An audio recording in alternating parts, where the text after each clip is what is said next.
This episode of Reality Escape Pod is brought to you by Morty, the World Escape Room Championship, Buzzshot, and Patreon supporters like you. Buzzshot is customer satisfaction software for your escape room business. They offer an assortment of pre- and post-game features, including robust waiver management, branded team photos, and streamlined review management for Yelp, TripAdvisor, Google Reviews, Morty, and more. Chris Latner from The Room Berlin was a guest on Reality Escape Pod, and this is what his partner Stella had to say about Buzzshot. Since using Buzzshot, we constantly received at least 30% more TripAdvisor reviews than before. Our customers love how quick they get the picture with the fancy overlay and happily share them on social media, while our game masters love how easy and fast the process is. Streamline your marketing and grow your business at buzzshot.com/repod. That's REPOD. When booking your free trial to get 20% off your first 3 months. Details in the show notes. Welcome to the Reality Escape Pod, your lifeline when you need a getaway from the real world. I'm David Spira, alongside my co-host, PG Law. Together, we're exploring immersive gaming from all angles, and we'll be joined by guests who really know their stuff. Each episode this season, we will be interviewing escape room creators from different countries. Today's guest is from Athens, Greece. We're joined by Dimitris Varelas, one of the creators of Paradox Project. His 3 games, The Mansion, the Golden Lock Award-winning The Bookstore, and their latest game, The Music Academy, are absolutely massive in both size and length and are beloved by escape room fans all over. Welcome, Dimitri. Hello, I'm very happy to join you and for your invitation in this amazing podcast. I'm so excited to talk about your games. When David told me about 3-hour plus games, I could not believe it. So I'm super excited to have you on to talk with us. And David also tells me that you are die-hard escape room fans even before you started your business. So I'm really curious, what is the Paradox Project origin story? How did you get into the business of creating these massive escape rooms? First of all, we are a team of 5 people. I have to mention my friends, my best friends' names and colleagues in Paradox Project. We have another Dimitris, we are 2 in Paradox Project, who is the engineer of our team. We also have Michalis, who is the architect, Yannis, who is the mastermind behind the novels, the story, and the puzzles, and Konstantinos, who is the jack of all trades and our younger member. So most of us are friends from school, and we grew up together. And we were big games lovers. So we grew up playing a lot of board games, a lot of Dungeons and Dragons, and also some computer games and video games. Personally, me and Yannis, we really enjoyed adventure games. So this is all way back. Adventure games is the first thing that we found about having puzzles and riddles that you have to solve. And this is something that always is very exciting for us. And when the first escape room opened in Greece, in Athens, in 2013, there were only 2 games back then. We immediately found out about it and we wanted to try to play these games. And I still remember them as 2 of the most amazing experiences I had in my life. It was a simpler game, but you never forget your first time. It's amazing being inside a game that makes your experiences as a gamer into a reality, an immersive experience that has never been done before. So we played those 2 first escape rooms back then. There were no others. So we were eagerly waiting for the next few escape rooms to open up. And very quickly, after maybe the 3rd or the 4th game that we played, we were sitting down, of course, like everyone does after the game, having a beer and talking about the experience.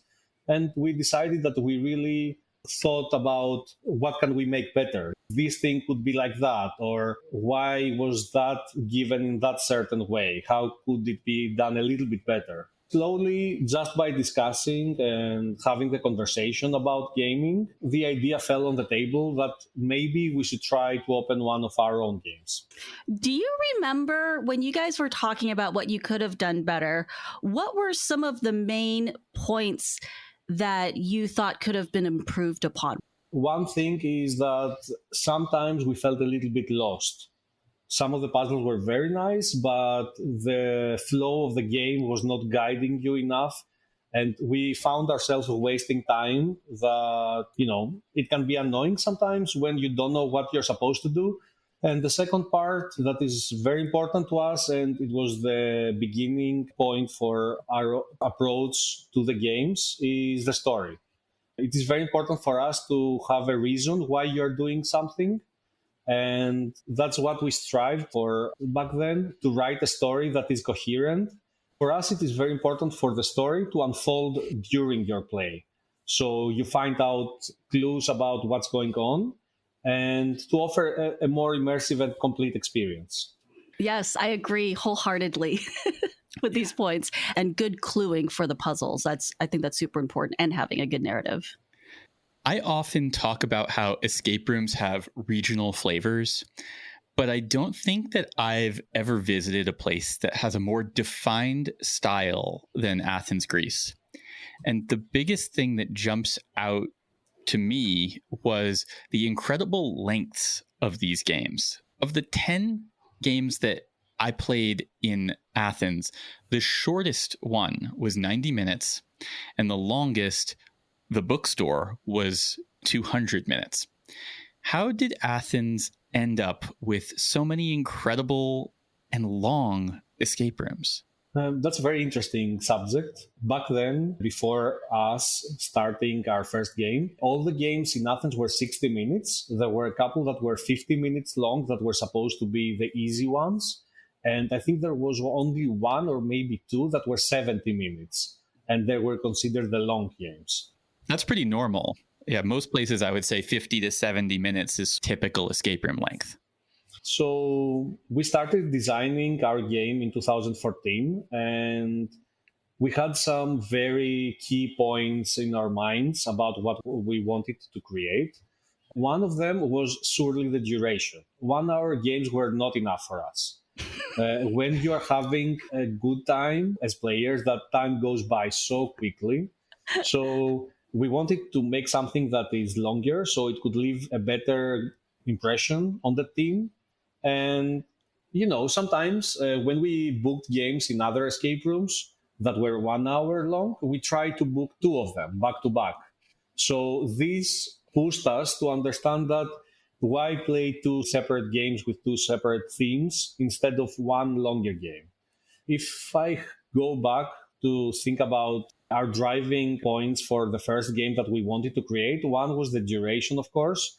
The second was the realistic setting. The mansion is a house in Athens now. So we wanted to put the narrative of the game that is based on a novel that we wrote before adapting it into the game in a simple, ordinary house in Athens that you could find anywhere in almost every neighborhood. Back then, it was the first house. I don't know if there was another house somewhere else, but surely not in Greece. And it was a house that had windows and balconies and doors and rooms, and you could go in and out different rooms. So it was not dark or somewhere in the basement. So our approach was to write a story that is very realistic, so that helps with the immersion. Like you enter and you are in a house. It's very simple, but I think it puts you in the mood better to feel the game that is more realistic. One of the things that's worth noting is that when we talk about the length of games in Athens, so many of us, especially experienced escape room players, have booked an hour-long escape room and then gotten out of it in 25, 30 minutes. Sometimes a 60-minute escape room isn't 60 minutes. But the games we played in Athens, even for our very experienced group, the games took up most of that time. When we were in the mansion and the bookstore, we were in there pretty close to the full time that you were allocating, which was impressive to me, that the games were actually designed to fill that time and not just have a really long clock that maybe you use 75% of the time or 50% of the time. I'm just going to do a quick calculation for those of you who are bad at math like me, and I actually had to sit there and figure out how many hours is 200 minutes. And it is 3 1/3 hours. It is 3 hours and 20 minutes. Yeah, it's a lot of game. We thought 3 hours would be enough. We didn't really know the time, and we didn't really know the exact duration and time of the game until we finished making the mansion and we did our first tests. We just wanted the team to navigate through the rooms of the mansion, and that each room had enough things for them to do and keep the game interesting, changing the scenery and puzzles and the logic between some of the rooms. And we didn't really know that it would reach the 3 hours.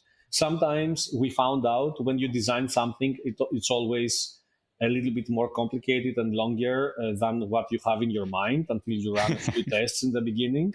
So we tried not to be blocked or concerned about the duration. We just wanted a game that was, like you said, had a lot of things to do and to keep it interesting and not boring, and have some differences between places and spaces and drive the narration forward as well.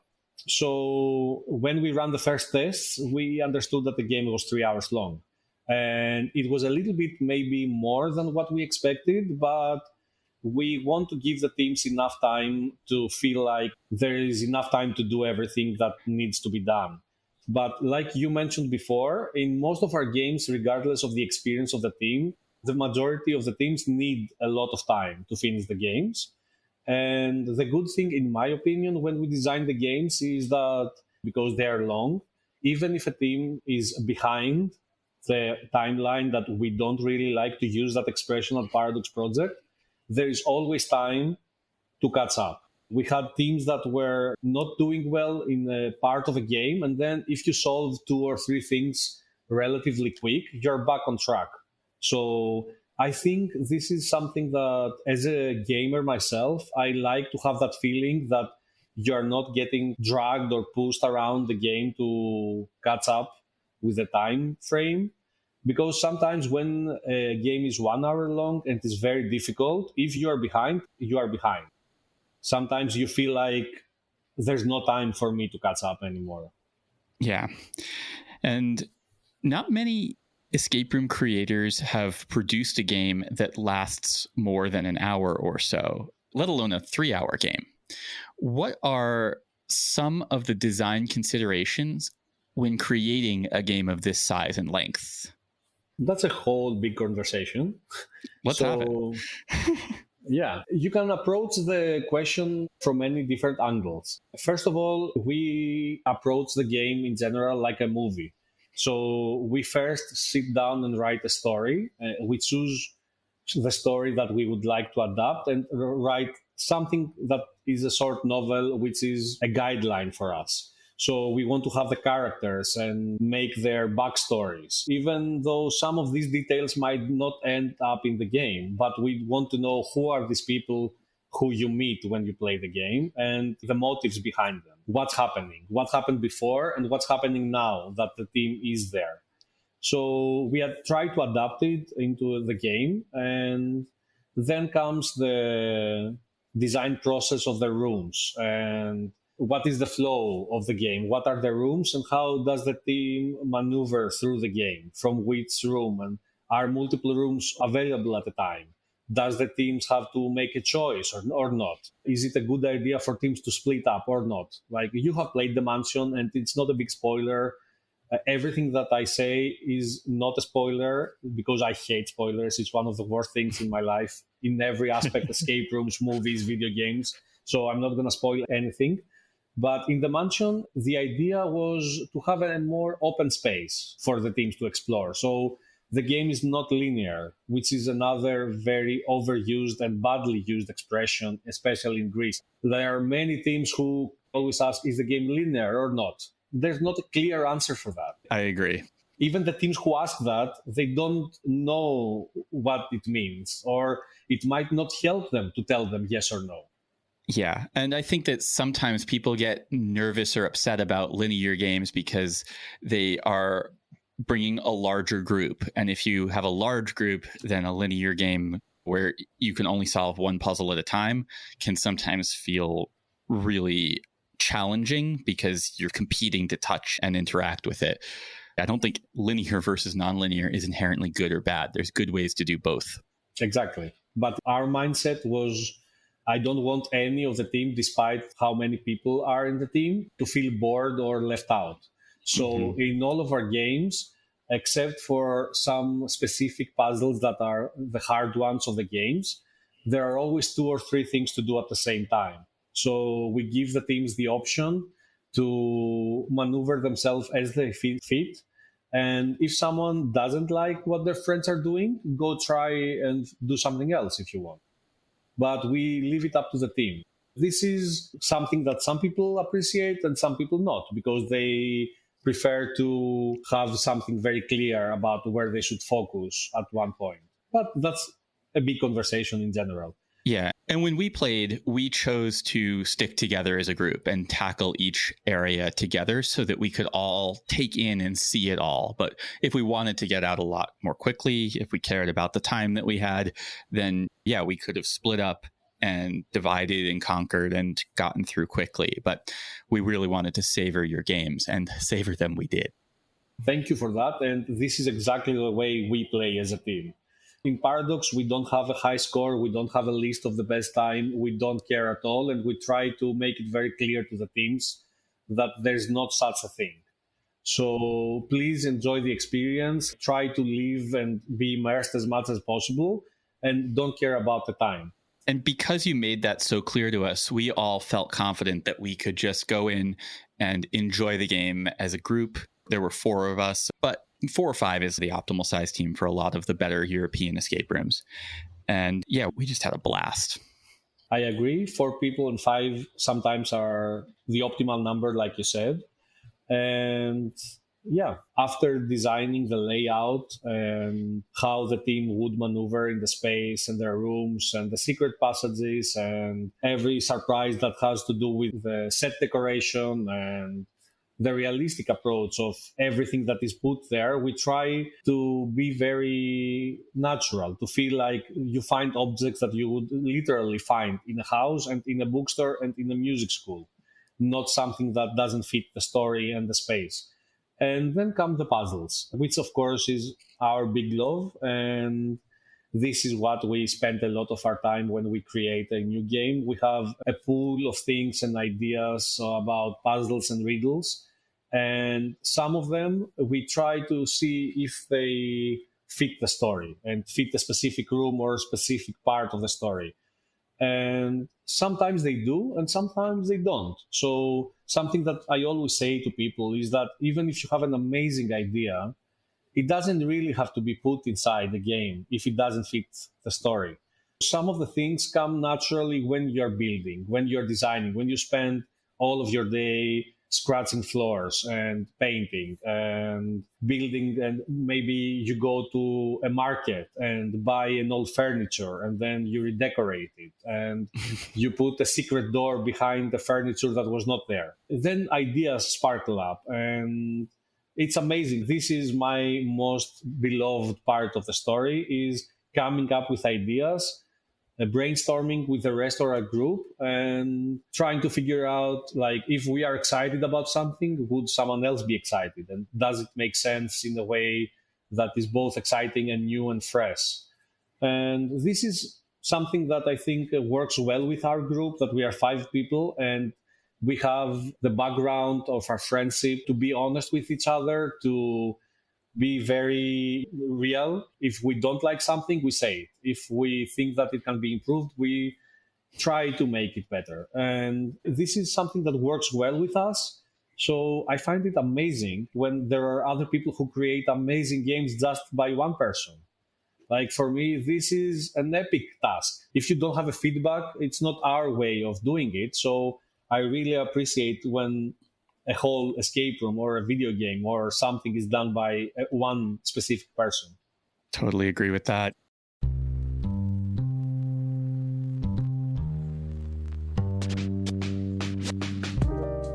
We're taking a moment to thank our sponsor, Morty. Morty is a free app for discovering, planning, tracking, and reviewing escape rooms and other immersive social outings. I believe in Morty so much that I have a stake in it as an advisor. We're not the only ones who have gone global. In preparation for this episode, Morty's team has added tons of escape rooms and companies in Greece. So far, they've got 91 companies at 110 locations and over 360 games that you can discover in Greece. This is fantastic because after chatting with Dimitri, I already know that Greece is like the next destination that I want to go to for my escape room trip. So whether you're from Greece or you're from elsewhere and you're planning to travel there, Morty is ready for you. All of this data is available on their iOS app as well as their mobile website. Sign up for Morty today. Start discovering escape rooms. You can learn more at mortyapp.com/repod. That's REPOD to sign up and get a special badge for our listeners. Link and details in the show notes. So I hear from David that your games are so long that they in fact have an intermission and even bathrooms that are built into the game world. And intermissions are pretty rare. I don't know that I'd ever heard of any other game having them. How did you decide to include an intermission? And can you explain a little bit about how that works? It is not a spoiler anymore to say that the first two of our games, The Mansion and the Bookstore, the game begins when you arrive at the building. We wanted the game to feel as realistic as possible, and this is something that came out of our own experiences. We have been to some amazing games that we didn't like the part right before it. And I think this is something that you have discussed in your podcast before. Sometimes you meet someone and they are there to tell you the rules or to tell you a very basic story. And instead of immersing you into the experience, it takes you completely off. So this was one of our ideas, how to skip that part completely. When you arrive in our games, the game starts immediately. This is something that we would like to do as players. There are a lot of games in Athens now that start immediately when you arrive at the place. The second thing is, like you said, the first game is a house and the second is a bookstore. So it's only natural that there is a bathroom inside those spaces. So we thought it would be more realistic to have the bathroom inside the game for anyone to use at any time they want. So our games are not typical escape rooms. And especially the mansion, when we made it back then, we tried to say to the teams that this is not an escape room. First of all, it's a house, it's not a room. And second of all, it's not an escape game because you're not to escape. Your goal is not to escape because you're never locked in. So you don't have to escape from somewhere. You're there to do something and solve the mystery and figure something out. So anyone that wants to go to the bathroom, they are free to go to the bathroom whenever they want at all times. If someone wants to smoke, they can go out in the balcony and smoke. We don't restrict them of doing things. But you said you don't talk to the players before they get to the game. So is this like information sent to them in an email or something? Yes. The game rules are sent on the email when a team is making a booking, and they also find the same game rules and a letter when they arrive outside the door. So the team has to read the game rules and the letter before entering the space. And I wish we couldn't have that, but as you know, a lot of teams don't read the emails. Especially for our games that are a little bit different, it's good to know some of the things. Yeah, it's been interesting to see reactions. So still to this day, 2022, the game has been running for 7 years now. We have teams entering the space. There's no one there. Something is happening. They don't know how to react. We have teams leave the game and they go out and they call us and they say, we arrived and there's no one there. We'll go in. We just hung up the phone. and let them figure it out. Yeah, we want to make themes uncomfortable in an interesting new way, make them figure it out themselves in a way. So I hope I answered your question about the bathroom. And about the break time, I know that it breaks the immersion a little bit, but we figured out from the beginning that 3 hours can be a long time for some of the teams. So at some specific points in all three of our games in Athens, we ask them if they would like a break. It's their decision. It's not mandatory. Some teams choose to do a break, most of the teams actually, and there are a few teams who don't want to have a break. So when it happens, the time stops, the music of the game, the soundtrack stops, and they have a few minutes to relax, maybe go to the bathroom, maybe drink something, because we also have water coolers and refreshments inside the game.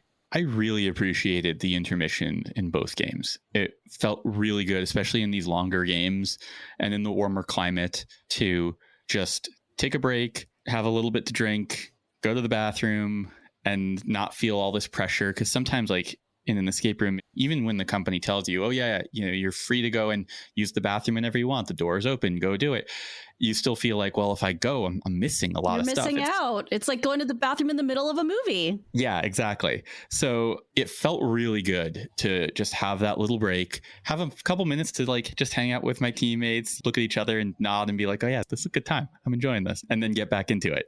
So it sounds like the bathrooms and the drinks are kind of scattered throughout the game, because in my head, when you said intermission, I imagined you get to a certain point of the game, maybe it's a room, and in this room, there is the bathroom, there's a little snack bar, drink bar, and now it's designated intermission time, and it's all within that room. But is it not just like a room that is the intermission room? Is that how it works? Yeah, I don't want to give away too much about the layout, but think about it as a real house. So there is a water cooler and the refreshments are on the bar. The bar is accessible at all times. Anyone at any point, they can go to the bar and drink something. It's the same for most of our games. Okay, we have a few surprises every now and then, but we try to adjust to the story. So if it doesn't make sense, maybe some things are a little bit different. Teams are really encouraged to read our rules very well, because some things change from game to game, and it's not by accident that some things are different. Speaking of accidents, I have a question, and I might regret asking this, but has anything especially memorable ever happened involving the game's bathrooms? We specifically write in the rules of the mansion that the bathroom is accessible at all times and is not part of the game. You can go whenever you want, but there's no clues there for you to find. But some of them, they don't believe it. So one of the things that it might sound a little bit weird to say, but I have to say, since you asked for something weird. In the bathroom, there are 2 toilets. So when you flush the toilet, sometimes we have a specific aromatic thing that goes through. So one guy realized that one of the bathroom, the cleaning in the toilet was blue, and in the other toilet, it was pink. So he was convinced that this was a clue for the game. And at some points that they needed some colors later on, he was having a great epiphany moment, like, oh, blue and pink. I saw them in the toilet. We must use the blue and the pink. I have a hypothesis about why your games are so popular among escape room fans, and I'd like to hear your take on it. Starting with your first game, The Mansion, which you released in 2015, and continuing with The Bookstore, which you released in 2018. I haven't played your latest game yet. Can't wait to get back to Athens and play it. I feel like your games are exactly what diehard escape room fans have wanted for each era that you have opened up your games. So back in 2014, if you had asked 2014 version of me what my dream escape room was, it probably would have looked a lot like The Mansion. And I feel similarly about The Bookstore. If you had asked me or someone like me back in 2018, like, what's the dream escape room? I think it would look a lot like The Bookstore. I think you have an incredible ability to channel what fans are craving into your designs. I'm curious, does this ring true to you? Like, how does that feel to you? I agree with you 100%. And sometimes I don't know how to exactly phrase it so it doesn't come as arrogant, but sometimes when we create the games, it's not about what fans want and what people want, it's what we want to play. And I'm trying to say it the best possible way, like what would be interesting to us, what we would respond to, what we are missing from the other amazing games that we have played in Athens. I think this is an advice I give to a lot of people who approach us about opening other escape rooms in Greece, is that they tell me, like, Dimitri, I have this idea for an escape room. Do you think it would be successful?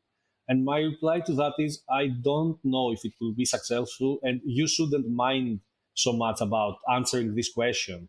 Would you love to play it? If you love to play it, I'm sure there is an audience out there that would also love to play it.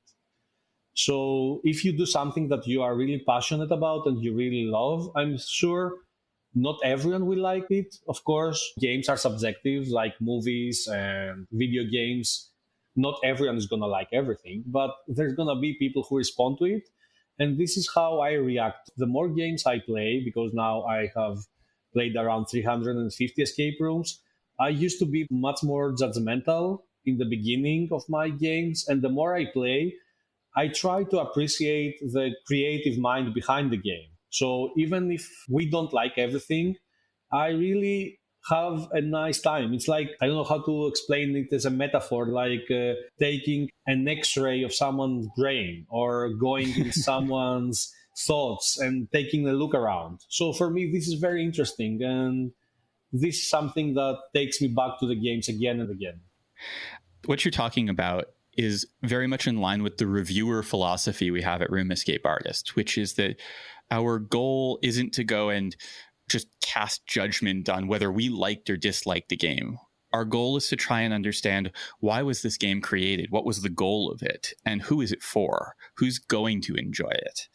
And why are they going to enjoy it? That's the stuff that we like to grapple with. And it's trying to get into the headspace of that designer and appreciate what they were striving for. I particularly appreciate your sentiment, because there's nothing worse to me than, and I know that there's beta testing involved in a lot of these games, but to think that somebody has created a game through a bunch of audience market testing, what did people like playing the most or whatever. And to be honest, I think most people don't know what they want. And that's part of why we do the podcast. We interview all these different creators, and it's amazing to see the influences that the creators have had in their past professions, their passions, and then you can see it come out in the games that we play. So when we did a spoilers club about Ministry of Peculiarities, and these guys were huge fans of immersive theater. So they have live actors and all this type of immersive theater nods in their games. Or when we interviewed Ann and Chris Lukeman from CU Adventures, and they really like these kind of roadside attractions and quirky little details. And from what I've heard and seen, those things come out. And so hearing you talk about your love of video games, and video games are long. There's a whole storyline involved. You get really into the story. And I feel like you can see that coming through in your style, and it seems like it has been hugely successful. And even when you were describing all the things that you felt like you could have improved on in games, and I'm like nodding my head like, yes, I agree with you 100% on all of these different points, especially for back in 2014, I'm sure. I'd like to change gears a little bit, talk about a different defining element of Athens escape rooms. With games like El Exorcista by No Exit Escape Rooms and Sanatorium by Lockhill, Athens has become known for intense and psychological horror games. Your games aren't horror. I would say your games are more mysteries or thrillers, but I'm curious if you can share any of the history surrounding these games and how they emerged. It is true that the last few years, more and more thriller escape rooms or horror escape rooms open up. But I find that some people think that Athens only has horror escape rooms nowadays. I find it completely false. There are equally puzzle escape rooms and horror escape rooms opening up. I know it's a bit of a trend, but I think a little bit of everything opens up. So we even have some action escape rooms that they are focusing more on doing things and having more tasks than puzzles. About your question is, I think that it's a way of some creative people to approach the immersion. A lot of people like the horror genre, and I'm a fan in cinema of watching horror movies. So they started making a little bit darker games, and also the inclusion of actors became more and more popular the last few years. So there's a plethora of horror escape rooms, and even those are very different between each other. So there are, like El Exorcista, as you said, is a masterpiece in what they do. They have a very good story behind it, and the acting is amazing. There are a few moments that are mind blowing, and it's not a spoiler to say that you have to go and see it for yourself. There are a couple or three moments that I was completely, lost for words. I didn't know what was happening. Same for us. We were shocked by some of the things they were doing. Yeah, but also El Exorcista is amazing because they also have puzzles. And they also have a very good transition from space to space. And they have some very clever surprises going on. And then there are other escape rooms that are focused more on the jump scares and atmosphere and making you move around to find objects. And of course, because some of them can be a little bit dark, or you don't have a big source of light, or they try to get you lost in a huge space, they don't have a lot of puzzles, which is something that is different. Like, there are a couple of escape rooms, even a couple that are very highly rated, and a lot of people love these games, that one of them, for example, they write on their website, we have no puzzles at all, which I really appreciate it, because they're being honest with the people. Because there are some people who love puzzles and they go to some of the horror escape rooms and then they're disappointed because they liked the experience, but there were no puzzles there. Would you call that an escape room then? Or is it more considered like a haunt at that point? It's a big conversation. I don't know. I would say that from the conversations I've had, Europe doesn't have the same historical concept of haunt as amusement that we have in the United States. So there are different businesses that have emerged to provide those kinds of scares. But if you take Lockhill as an example, Sanatorium has 3 modes. Day mode, which is basically the game with all puzzles and no scares. Night mode, which is the game that just has all of the scares and none of the puzzles. The game master there described it as, I get paid to chase people around and scare them for a couple of hours. And the third mode, the one we played, was midnight mode, which was full puzzles and full horror. And the game master had said to us that they don't actually get to run that mode all that often. They tend to be running either day mode or night mode, and not the midnight one, which, in my opinion, midnight is the one to do. Oh, I am fascinated by this. I know we don't have time to go over it now, but we're definitely talking about this in the bonus episode. Yes, yeah, yes, we can I do totally agree with you. I also suggest the midnight version. And I think a lot of people later, after maybe you visited, a lot of people do the midnight mode that is 2.5 hours nowadays. I'm glad. We were pushing it really hard in our review, because I can't imagine doing just half of it. It just feels like you're missing out on the heart of what that creation is.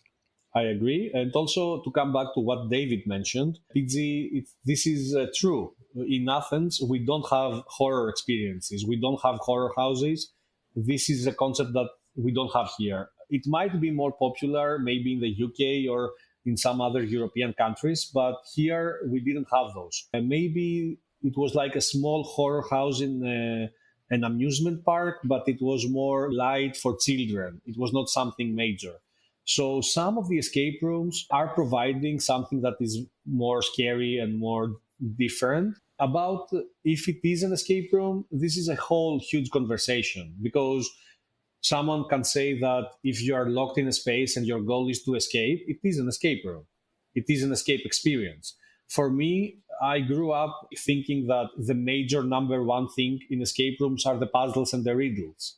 And this is changing a little bit. So it really is a little bit subjective. So I don't know, like, escape room is a term that is a little bit outdated, some people say, because most of the games in Athens are not escape rooms. They are mystery houses or mystery spaces. The new Lockhill game, The Chapel and the Catacombs, which is a must if you come to Athens, is 500 square meters. So it's huge. You cannot say that it's a room. It's not even a house. There's really a village, a chapel, and a cemetery. So it's not an escape room, in my opinion. I can't wait to play that. While we're on this subject, I want to ask you, in Greece, what are the terms for escape rooms? Like, how many different terms do you commonly use? If I was a Greek enthusiast and I was talking to one of my friends in Greek, what term would I use and how does that translate into English? Still, escape room is the most commonly term. And Okay. a lot of people also call them rooms. So let's go play a room. It's still what people use. I specifically avoid calling the games room and I call them games. So Yeah. for me, these are games. And I think room is something that does not describe the experience anymore. So yeah. I agree with you. And how would you say that in Greek, just out of curiosity? A room is δωμάτιο. So escape room is δωμάτιο απόδρασης. Game is παιχνίδι, which is a very big term that includes a lot of things under the umbrella of a game. That's just like in English. Yeah. I mean, this is a struggle for us because David and I also, when we first conceived of this podcast, we would say that it's about immersive gaming, which I think encompasses a lot of what we cover. But for SEO purposes, we had to insert escape room back into the description because otherwise no one would be able to find the podcast. So it's a bit of a juggling act in terms of naming. But that is another conversation. I do have a question. So I know that your games are available in both Greek and English. And I was wondering if you could tell us what are some of the challenges associated with designing for more than one language? It is true that all of our games are available in English and in Greek. And from the second game on, when we try to make the puzzles and the riddles, we think in universal terms, something that is not globally understood, we avoid it. So some of our puzzles are mostly English behind the logic, if I have to say. So there are a few things that it's based around the English language. We are lucky here in Greece that the majority of people speak very good English, so they understand and they can follow the games very easily. Everybody knows the numbers and colors and things like that. So this is not a problem. The other thing that is different in our games, we were the first ones in Greece to introduce videos in our games. So this is one of our way that we came up with to advance the story and to immerse the people in the story of meeting characters throughout the experience through videos. So the videos are in Greek and they have English subtitles, which work very good for English-speaking people, but we've come across some people who struggle a little bit. So we are in the process of translating the subtitles and the texts of our games in Spanish and other languages as well. Yeah, that's really smart. And I noticed that even your website comes up natively in English because I just came back from a trip to Europe and some of the games I had to use like Google Translate. So I appreciated that your website was quite easy to read and navigate in English.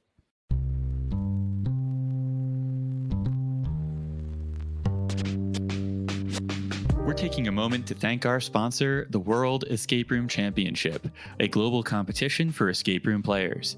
This year, it is happening virtually, so everyone can compete for free.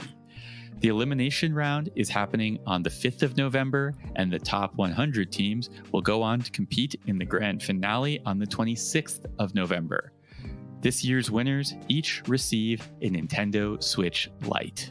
Little historical trivia for you, but I was actually at one of the earliest World Escape Room Championships. Actually, back then, it was the Polish Escape Room Championship, and I was speaking at the conference VroEscape, which the event was tied to. And it was really cool to see all of these teams gathered in person and ready to compete.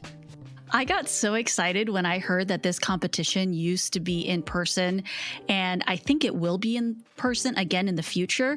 This year, it's virtual, but the idea of being able to travel to another country where escape room enthusiasts from all over the world will all be gathering to play and compete in these games, that must have just been a blast. It really was cool. And while I did not compete because I didn't have a team, and it was also the Polish championship at the time, I did get to play a whole bunch of the games that were involved in the event. And that was really special. But in the meantime, this year it is virtual, and you can absolutely throw down against the world.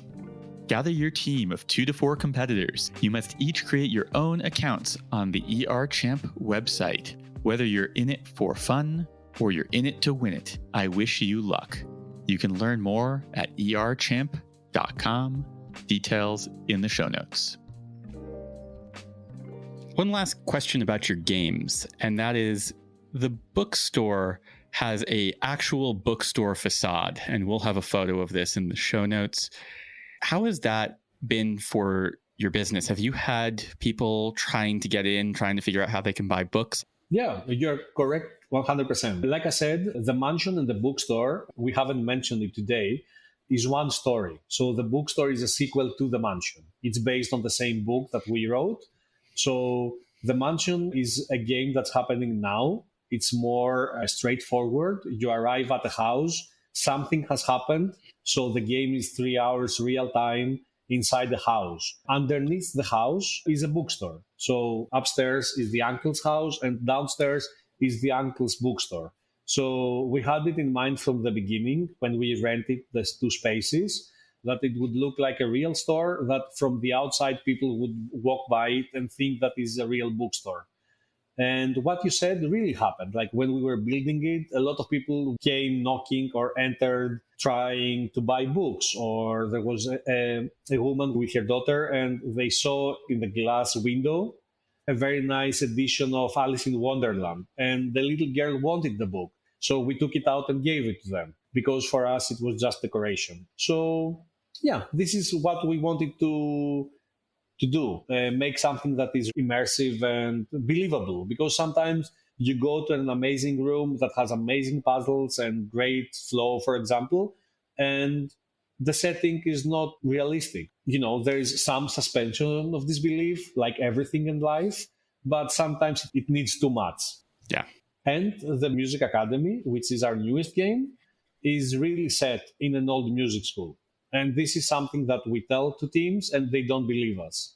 But it's okay. It's part of the mystery. Some people do believe it, some people don't. Oh, I can't wait to come play. And speaking of coming to Greece and play, which I do plan on doing at some point, we would also like to spread a little bit of the love for your fellow escape room creators. So what are some of your current favorite games in Greece that you did not create? Oh, okay. Again, I can talk for hours about that. There are so many. So on the top of my head, we have already discussed 2 of my favorite people and friends in the industry, because with some of the game designers of the other escape rooms, we have become friends and we go and play other escape rooms together. And it's good that you find other people who love something as much as we do. So it's a very welcoming industry here. And when we create a new game, the play tests are 50% from other escape room owners in Athens. So some of our friends, we invite them over because they have the experience and we really appreciate their opinion and their feedback. That's lovely to hear. Yeah, and I always think a good creator friendship makes for a better a community overall for games. We are gamers before all. We love new games to open and being great. As a gamer, it's amazing to play new games. We are always one of the first to go play new games, even if they try to invite us over for a test or when it opens to go try a game. So we already mentioned Lockhill, and Vasilis is one-man show. He creates everything by himself. The story and the lore behind the games is amazing. So the depth is amazing. So it's interesting. Again, it's something very unique in Greece. Like you open the door and you are transformed in a village. So there's a main square of a village and the games are buildings of the village. I love that. I love that you can go play one game like the Lockwood Manor, for example, and from the windows of the Lockwood Manor, you could see another team of adventurers going to the sanatorium. Oh, For wow. me, that's amazing. That's awesome. If you meet other people there walking around, it's another group of adventurers coming to Lock Hill, for example. We also mentioned No Exit, Nikos and Liana, amazing. They have the El Exorcista, which is supposed to be one of the best escape rooms, maybe globally, from the awards. It's certainly up there.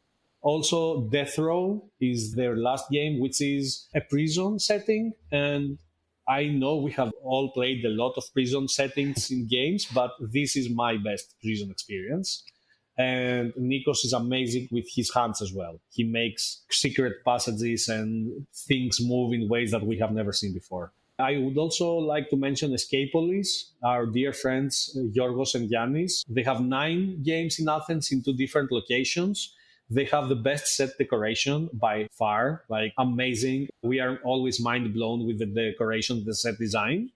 And I always like that their themes are very different and very unique with each other. So one can be Halloween mystery game, and the other can be a horror game with a serial killer.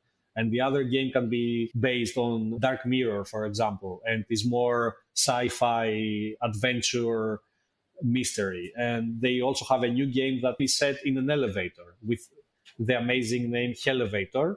So you are 70 minutes trapped in an elevator.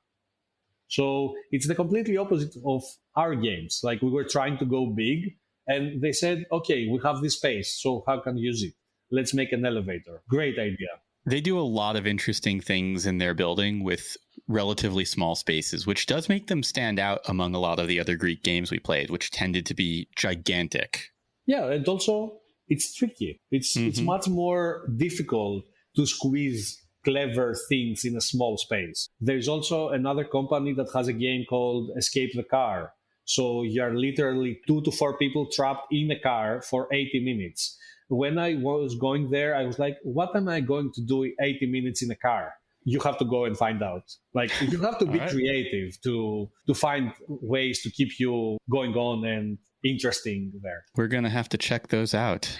And are all these games in Athens? Yes. Athens is the capital of Greece and has like 50% of the population of the whole country.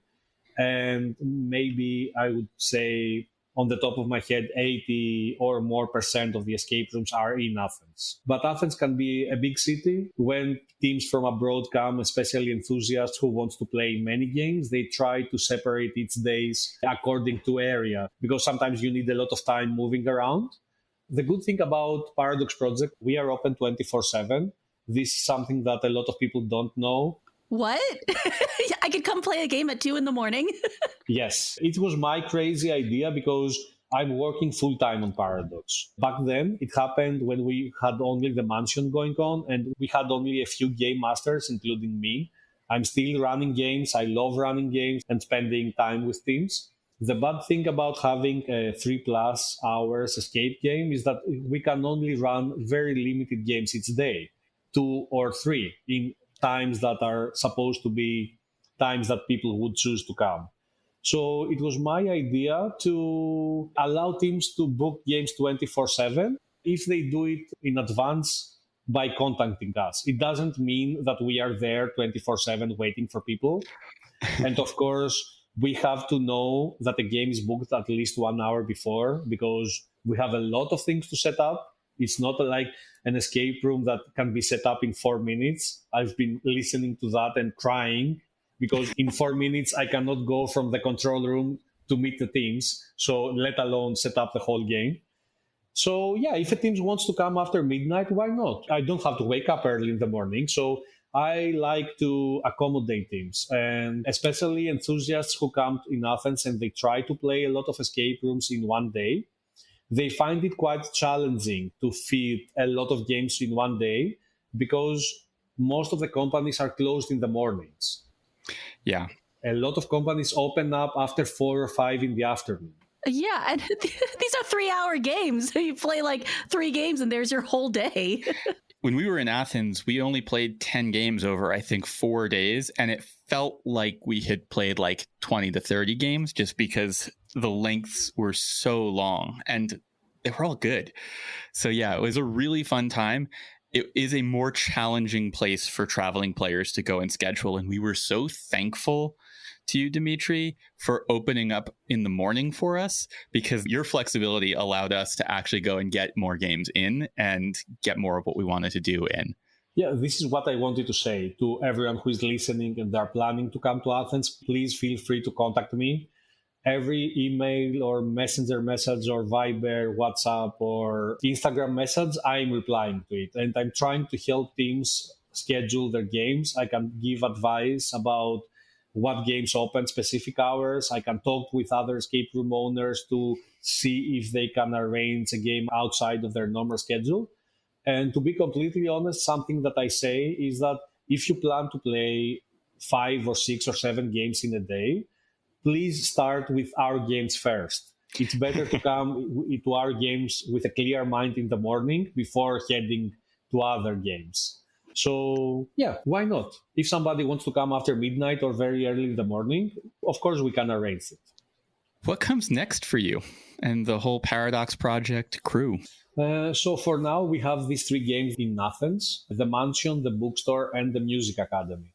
The Music Academy opened a couple of years ago, but it's relatively new because of COVID reasons and the quarantine. Like, not for many months, the game was closed, so we had to wait. It's a different story. It is not connected to the previous 2, so there are teams who can play the Music Academy without having played the previous 2 before. So we are now in the phase of designing our 4th game, which is going to be something connected to the Music Academy, and they're going to be both in the same building. The story is 99% ready because we tried to write the story before, and we are just in the process of building and figuring things out about the videos and the space and the puzzles and the riddles. So hopefully in the next couple of years, this will be ready as well. It takes us a lot of time because almost everything is custom made and handmade. The only thing that we don't do ourselves is something about the electronic department. This is the only thing that we need to collaborate with other amazing creative people outside of our team. But everything else is handmade and custom made. This is why it takes us longer. Like, the Bookstore took 2.5 years to make, and people freak out when they hear that. But David, you have played the game. The Bookstore is very peculiar in some ways that I cannot go into detail. It was very difficult to find crews to build the games for us. So we ended up doing everything ourselves because it was very weird and people could not fathom and understand what we were asking them to do. Even something very simple as creating a floor can be very weird sometimes. I know what you're talking about, and I understand the problem you were dealing with. Well, it sounds like a labor of love. Dimitri, where can people find you on social media? Paradox Project on Facebook and Instagram, paradoxproject.zr. We also have a different Facebook and Instagram page about our game in Paros Island. So you can find it as Paradox Project Paros. To say a few things about the game in Paros, it's also a version of the Mansion. So it's called the Mansion of Paros. And we try to make it very clear that for people who have played the game in Athens, it is the same, more or less experience.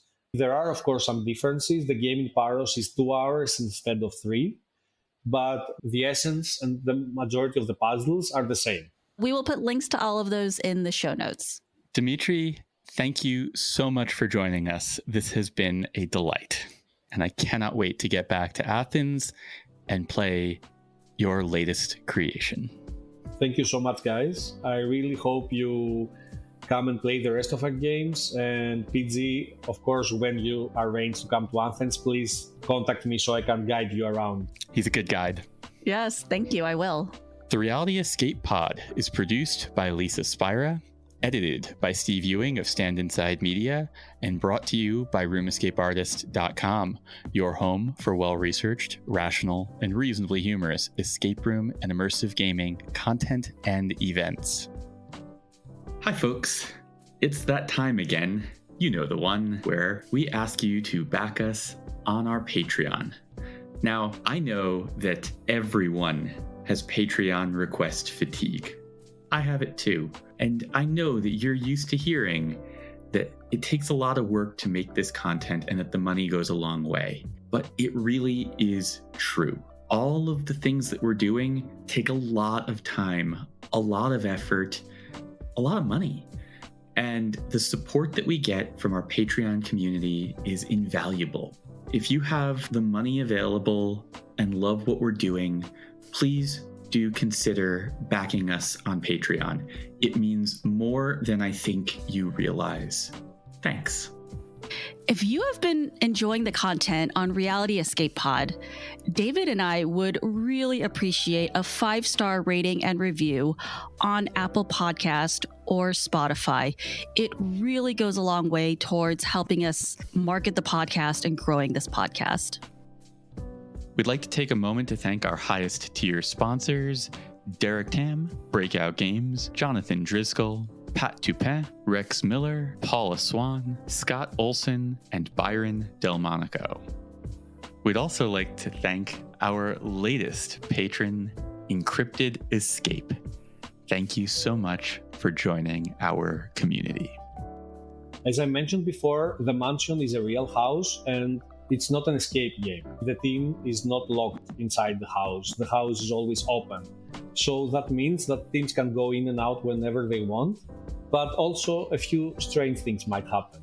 At a specific point, one of the stools has been a little bit damaged, so we gave it to a carpenter to fix it, and we specifically mentioned to him that we are going to pick it up, so you don't have to bring it back to us. But he didn't listen to that part of what we wanted, so he decided after he fixed it to bring it back to the mansion, and he rang the bell while the team was inside playing the game. Of course, the team listened to the bell and opened the door. So there was a very interesting conversation about someone who was trying to deliver a stool, and the team who, on the one hand, they thought it was part of the game, and they thought it was a clue, and they wanted to take the stool and search it, but he was also asking for money.